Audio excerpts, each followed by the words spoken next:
What NBA trades will happen next? Recently, a massive trade shook the landscape in the NBA. The Toronto Raptors traded OG Anunoby, Precious Achiuwa, and Malachi Flynn to the New York Knicks for Barrett, Immanuel Quickley, and the Pistons' second-round pick in 2024. While this trade changes the configuration of a couple of Eastern Conference teams, the truth is the implications of the deal run much deeper. This trade will cause a major domino effect of trades league-wide, and both the Knicks and Raptors are likely to be two teams at the center of the action. So in this video, we'll briefly break down the recent trade, but more importantly, we'll decode the trades that are yet to come. Let's get right into it. To start, let's take a look at why the Knicks made this deal. The Knicks clearly think they have a window of opportunity where they can win now, and they want to capitalize on the assets they have at their disposal in order to maximize their chances. Jalen Brunson's been nothing short of a revelation in New York, and his stardom has escalated the team into contention. The thing is, Brunson has this season and next season before he's due for a big, fat extension. So management wants to reshape their roster around him before his current contract expires. RJ Barrett was making a significant amount of money, but the 23-year-old hasn't been able to become the star that the Knicks need him to be. And while Immanuel Quickley was extremely productive, he was due for a pay raise in the offseason, and clearly the Knicks pegged him as a player more suitable in a backup role than as a starter alongside Brunson. So they added OG Anunoby. Anunoby is one of the best wing defenders in the entire league and can drain threes at an extremely efficient rate. Their head coach, Tom Thibodeau, is notorious for building elite defensive-oriented basketball teams, and Anunoby will prove to be a perfect fit. He's also eligible for a pay raise in the offseason, but clearly the Knicks believe that they can persuade him to extend in New York.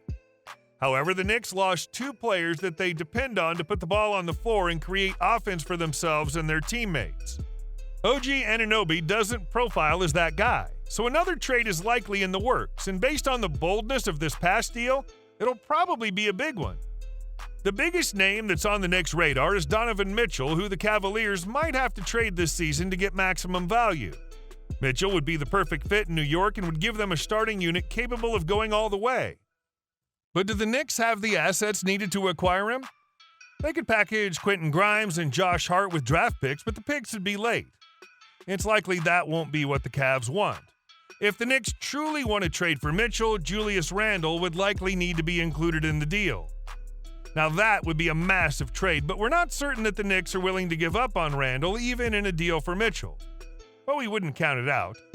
Another likely scenario is that the Knicks trade for DeJounte Murray from the Atlanta Hawks or one of the Bulls' available guards, DeMar DeRozan or Zach LaVine. Both the Bulls' scores would fit the Knicks' needs and are likely much more attainable considering the type of assets the Bulls would be looking for in exchange for their two best scorers. Meanwhile, things became a lot more clear in Toronto. While RJ Barrett may be the bigger name they acquired, Immanuel Quickley will prove to be the more valuable piece. In Quickley, the Raps will receive the most offensively gifted player in the entire trade. He's a scrappy defender and a knockdown shooter. Our guess is that he'll immediately become a cornerstone of the franchise alongside Scotty Barnes for years to come. On the other hand, RJ Barrett is a project and an expensive one at that.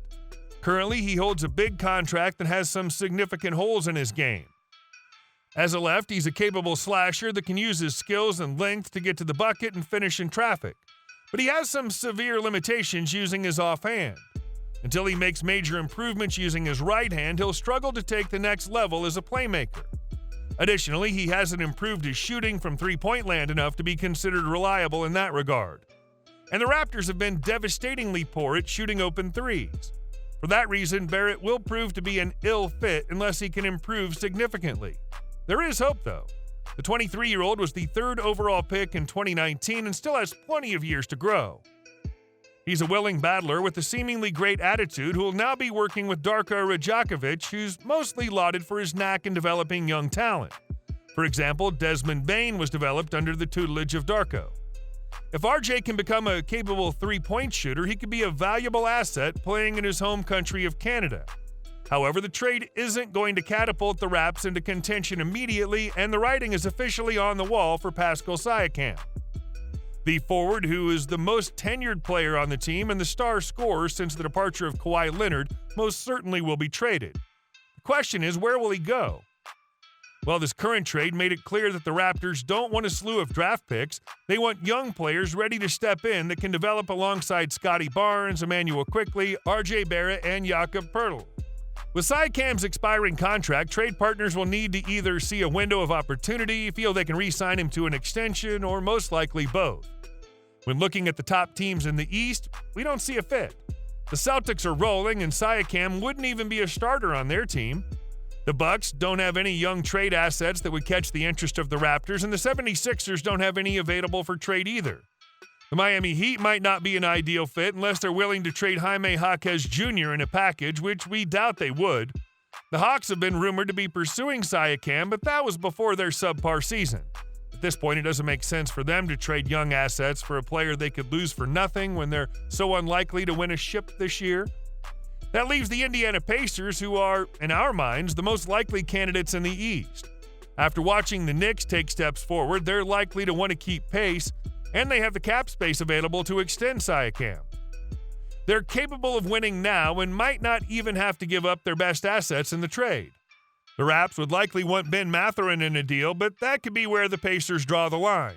Instead, they might push Obi Toppin on the Raps, much like how the Knicks traded RJ Barrett. Toppin's still young and has some untapped upside, though he's got limitations to his game. Pascal Siakam would be an obvious upgrade at the power forward position. Additionally, the Pacers could tag on rookie Jarris Walker, who would be an enticing piece in the Raps rebuild after losing Precious Achiuwa. And Isaiah Jackson would likely be an interesting piece for the Raps too. After losing Achiuwa, the Raptors really don't have a true backup center, and Jackson is currently outside the Pacers' regular rotation and would likely serve perfectly as a young backup to Jakob Poeltl.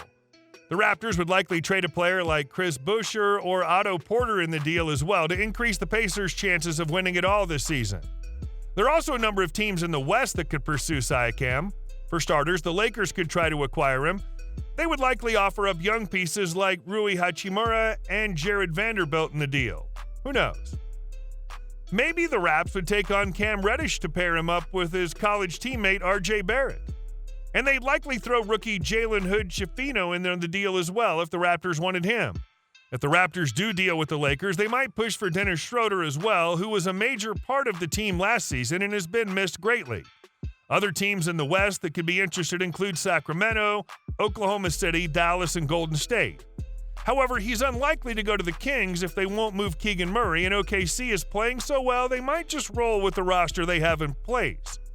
Dallas doesn't have anything worthwhile to give up, but the Warriors sure have some interesting pieces. One thing's clear, the NBA is going to get rolled upside down in the ensuing months, and the Raps and Knicks are both going to be two of the most active dealers in the race for supremacy. But we want to know what you guys think. Who won the trade between the Knicks and the Raptors? Who will the Knicks acquire next? And what will the Raptors get in exchange for Pascal Siakam? Let us know what you think in the comments section, and don't forget to subscribe to our channel for more sports news and insights.